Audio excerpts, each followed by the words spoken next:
When we didn't have much food, me and my mum, we used to share a pack of onion rings between us, and if we didn't eat them, we would put them back in the freezer. My mum has anxiety and depression. She really was not having a good time. She wasn't feeling it. And my dad has a really bad heart. He's got type 2 diabetes. It was really hard for us because we were all vulnerable. This is a food bank. There are centres like this right across the UK.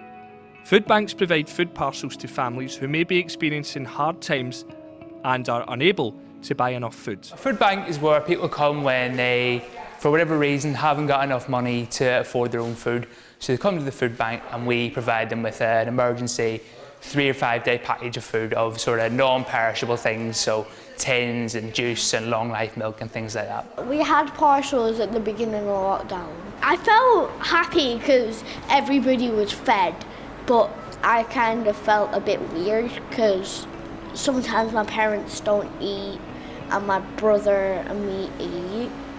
A charity called the Trussel Trust, who run food banks across the UK, say that during the coronavirus they've had to provide around 2,600 food parcels a day to children whose families were struggling. That compares to around 1,600 a day during the same period last year. 2, 1. Jaden, who's 10, knows what it's like to get food support. When we went, we got dinner every day, and that helped my mum out a lot. Yeah. And how did that help? It helped because my mum was really tired, and my stepdad, he was working quite a lot. He was 4 days on, and then when he wasn't, he'd be working on cars to get more money because we needed it. And how did that make you feel at the time?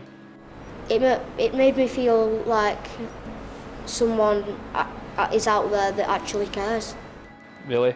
Yeah. What would it have been like if you didn't have them? Would be in bits.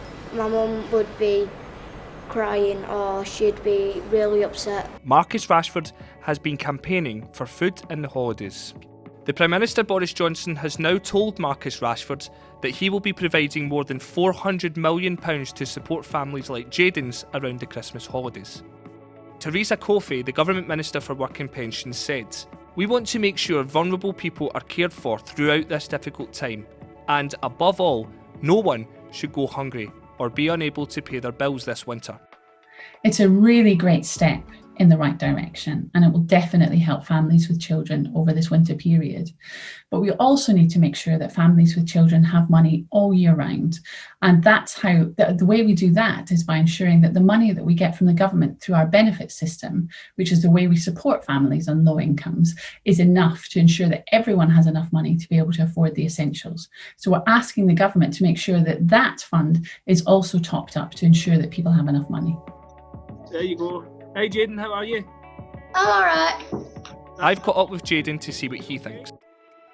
You could help by sort of giving a fair amount of food, not just to the children but to the adults as well. Because if they can't afford it for the children, they obviously can't afford it for themselves. We asked the government whether they thought what they're doing is enough. The government told us it had a strong package of measures to support families, which includes money for food charities, holiday clubs and activities. I would like to see a lot of people being able to buy food when they couldn't before. A lot of people not living on the streets and having a nice place to call home.